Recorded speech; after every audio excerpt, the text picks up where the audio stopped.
everyone, it's Maive. Welcome back to my channel of weird and wonderful things. Well, more weird than wonderful. So if you're a little weird or a lot, then you're in the right place. Today's video is going to be in two parts. In part one, which is this one, I'll be showing you the sculpting process for this fairy house.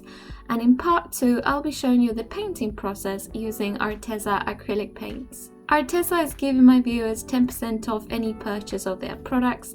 You can find the coupon code in the description of my painting video, clicking on the link in the top right corner of this video or in the description. Now let's get sculpting. For this fairy house, I wanted to use this glass bottle which has this interesting texture to it. I thought it would look great with glass paint.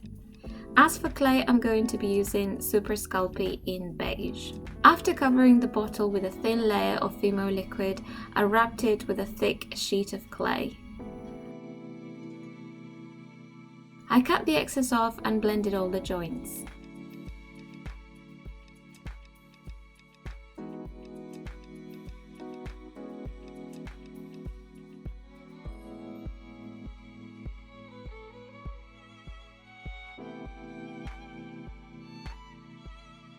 To create the texture, I grabbed a large piece of tin foil, scrunched it into a ball, then opened it up again and pressed it against the clay.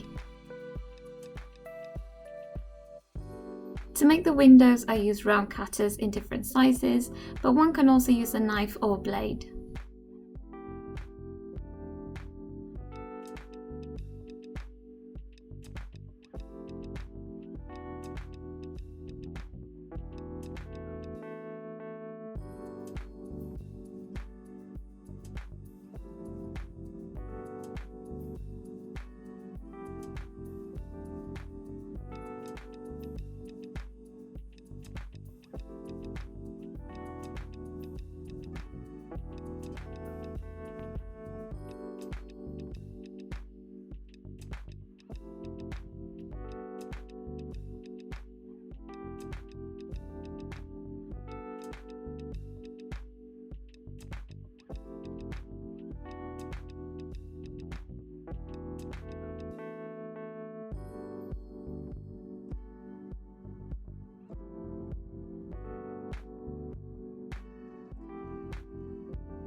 After baking the house once, I added clay around the windows to make the bricks.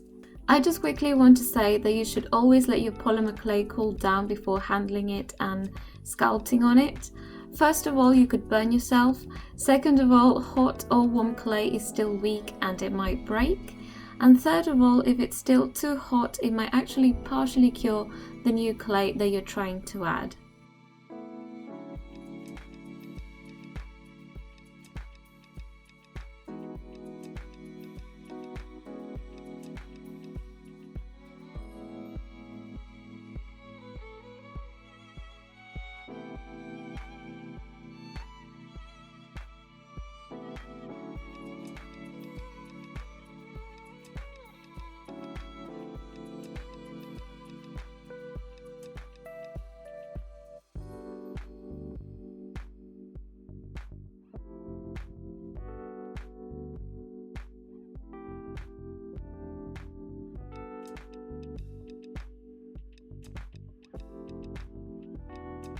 To make the roof, I used a large piece of tin foil which I scrunched into shape.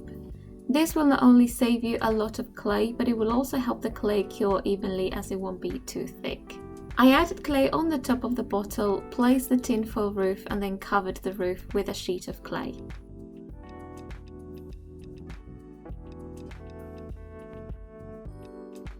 Next, I added more clay around the top of the bottle, giving it more shape at the same time.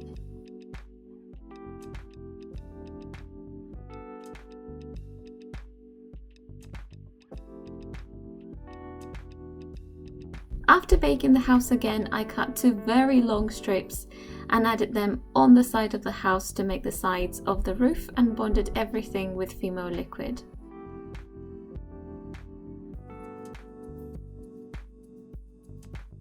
After baking it again, I added another layer of clay around the top section of the roof because the first was just a base. This layer is going to be the final one, so I gave it some more texture and more shape, adding clay where I thought necessary.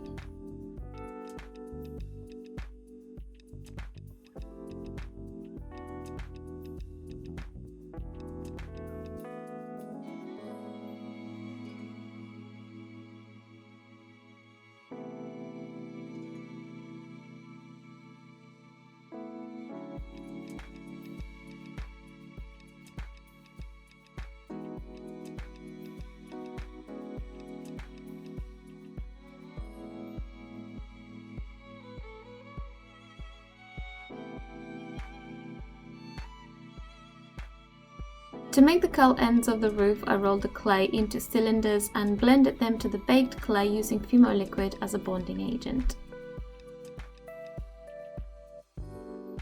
Then I took a small dotting tool to create the spiral.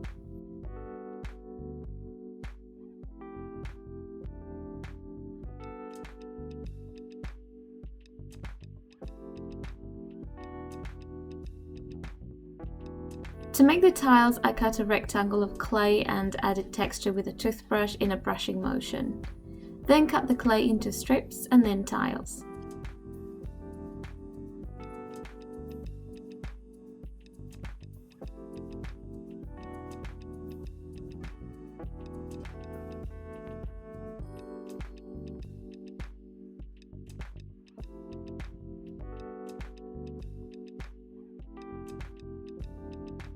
Then I started to add more details like those spongy things and gave them texture with a dotting tool.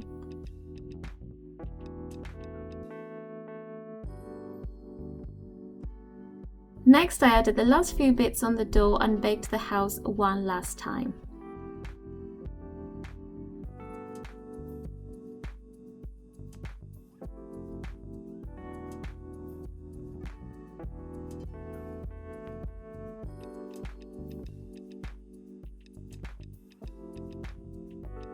Once it was cool, I added yellow glass paint and let it dry completely.